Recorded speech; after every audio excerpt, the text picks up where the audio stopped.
bienvenue dans cette nouvelle vidéo dans laquelle on va vous parler de notre retour d'expérience sur la saison de jardinage de 2024.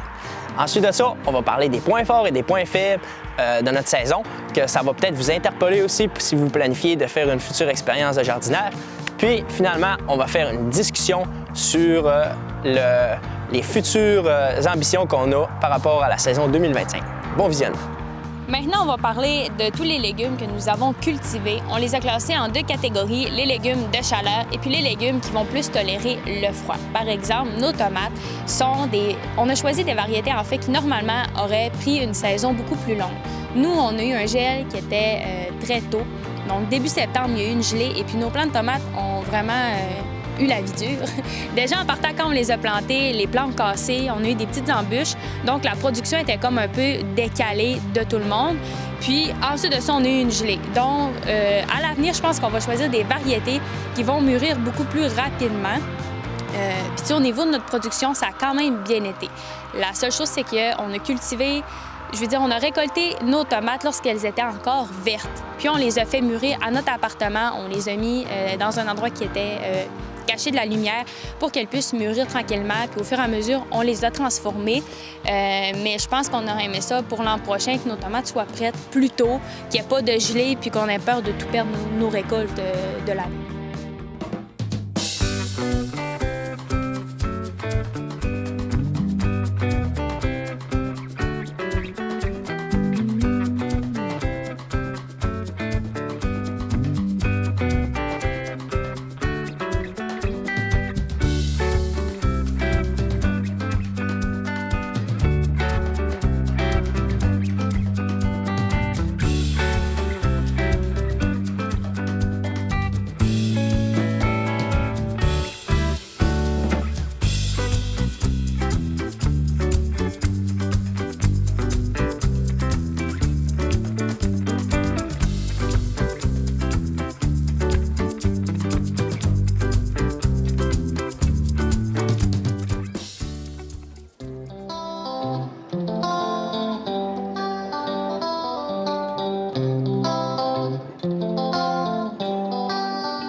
Les piments et les poivrons qu'on a cultivés, j'avais vu une technique qui consistait à mettre des roches au pied des plants pour comme emmagasiner la chaleur puis que ça fasse une masse thermique, genre que quand il fait plus froid la nuit, ça relâche tranquillement cette chaleur-là. Aussi, le paillis de roche, ce qu'il a comme effet, c'est que ça reste plus humide en dessous de la roche.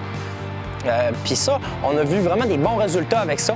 Puis j'ai essayé de l'intégrer en dernière minute à nos tomates aussi, puis à nos cocombes. Ce que j'en retire de ça, c'est que les roches, c'est vraiment efficace pour une production de fruits plus hâtive avec les légumes de chaleur. Principalement les piments, là. Ça, on a vraiment vu la différence. Oui, c'est ça. On voyait vraiment ceux-là qu'on a mis des roches versus ceux-là qu'on n'a pas mis de roches. Même pour les tomates italiennes, ceux-là qui avaient des roches au pied, ils se sont loadés de fruits. Puis ceux-là qui n'en avaient pas, ils ont fait moins de fruits. Donc, l'année prochaine, ça, c'est vraiment une bonne technique. Puis si vous entendez ça, vous pouvez aussi le reproduire chez vous, de mettre des roches au pied des légumes de chaleur. Ça aide vraiment à produire plus rapidement puis plus de fruits. Genre, le légume se ramasse dans son environnement plus favorable. On dirait que ça crée un microclimat.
pour les choses qu'on a plantées qui ont vraiment bien toléré le froid, je vais commencer par vous parler de la calendule et de la camomille, qui ont été les premières fleurs à fleurir au jardin, mais aussi les dernières. On est présentement à la mi-octobre, on a encore de la camomille, puis on a encore de la calendule. Ils sont en fin de vie, mais ils sont encore là. Puis pendant l'été, ça a été une belle production, qu'il fasse chaud, qu'il fasse froid, que ce soit un temps plus humide, plus sec. Je vous dis, ça n'a pas arrêté de produire. Fait que ça, moi, je pense que c'est absolument quelque chose qu'on va remettre dans nos jardins l'an prochain. Ça nous a fait une belle production de thé. On les a toutes déshydratées à notre appartement.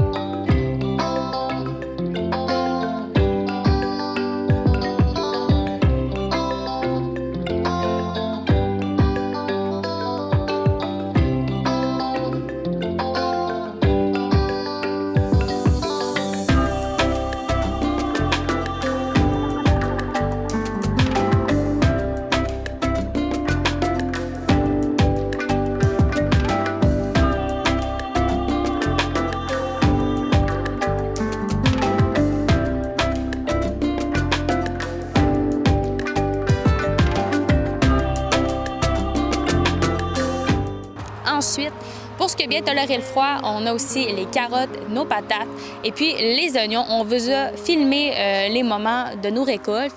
Pour les patates, je ne sais pas si on l'a expliqué dans l'extrait que vous allez voir, mais on a eu un petit problème au niveau de la lumière qui a comme traversé le paillis qu'on a mis, puisqu'on avait utilisé une technique de recouvrir les patates constamment de paillis. Il y a certains endroits où ça l'a manqué. Donc, les patates, au moment de la récolte, avaient du vert. C'est pas des patates perdues. On a pu en récupérer quelques-unes, mais c'est clairement quelque chose qu'on prend en note là, pour l'an prochain. Donc, on va commencer nos récoltes aujourd'hui avec les carottes. La nette, je penserais pas là, parce qu'elle est quand même rendue assez jaune, mais vous allez voir, nos carottes sont énormes. Fait que là, Nico nous a apporté des boîtes de bleuets pour être capable de ranger nos légumes parce que vous allez voir, on a une coupe à ramasser aujourd'hui. On va commencer par les grosses carottes. Regardez, je vais en sortir une juste pour vous montrer.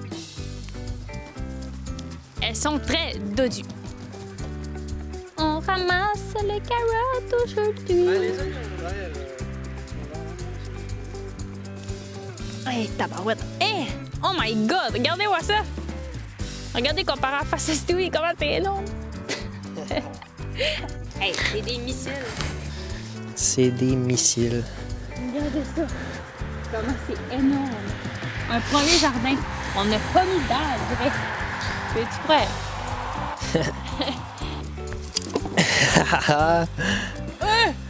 Il m'a détrôné. Regarde à côté de ma tête. Le missile. Le missile. Les carottes, quand tu veux les conserver longtemps, c'est important de ne pas les nettoyer parce que la terre qui reste dessus, c'est vraiment ça. La carotte, elle a une forme d'intelligence. On va dire que si tu la nettoies, elle retrouve plus ce qu'elle avait quand elle avait sa terre puis ses micro-organismes, puis elle risque pas mal plus de sortir de sa dormance, on va dire, parce que la carotte, elle, est supposée de passer l'hiver dans la terre, puis que l'été d'après, là, elle fleurit pour donner, se reproduire. C'est une bisannuelle.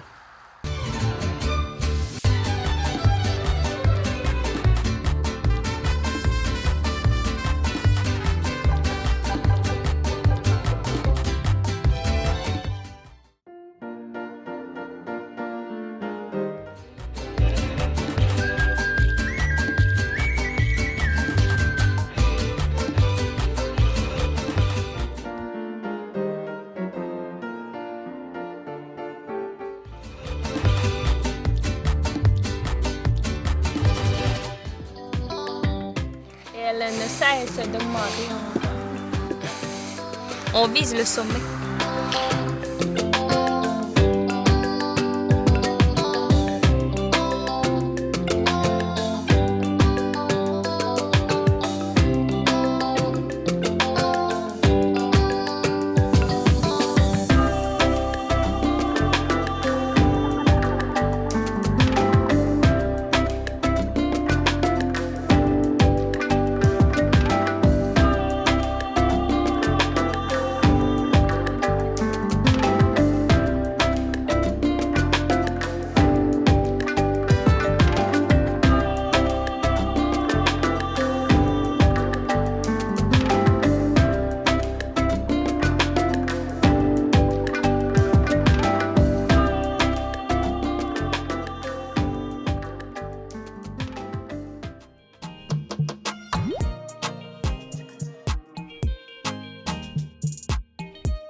l'année prochaine, on va porter une attention particulière aux variétés qu'on cultive.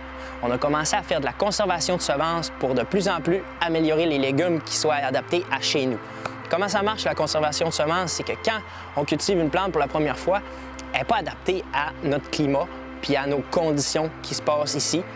Donc, quand on conserve la semence, c'est là que le plant va avoir transmis tout ça dans la génétique, puis la prochaine génération va être de plus en plus adaptée à notre climat.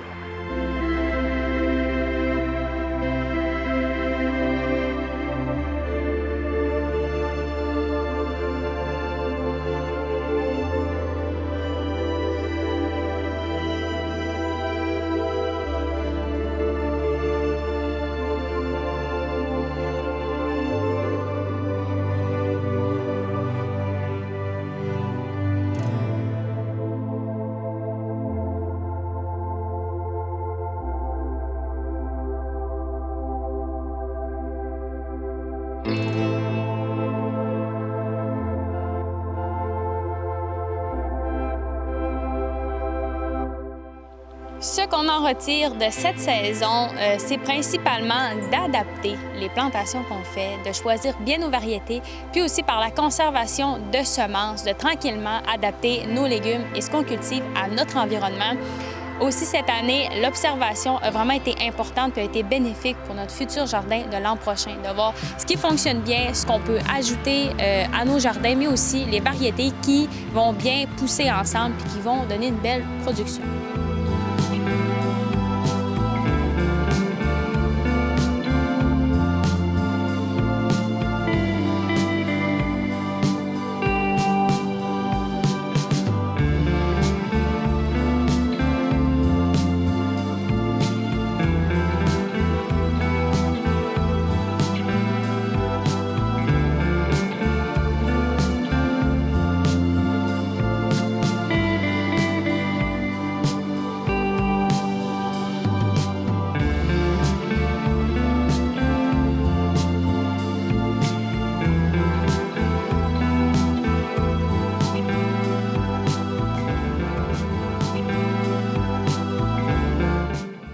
J'espère que cette vidéo a été instructive pour vous autant que cette saison l'a été pour nous. On a fait beaucoup d'apprentissage.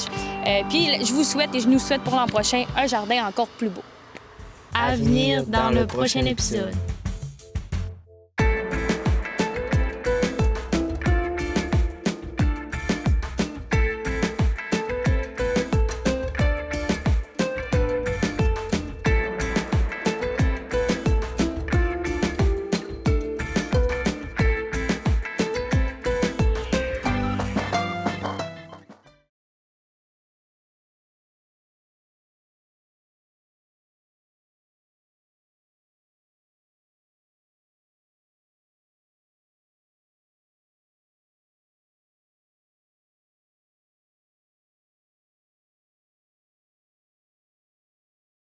Hey, c'est des missiles!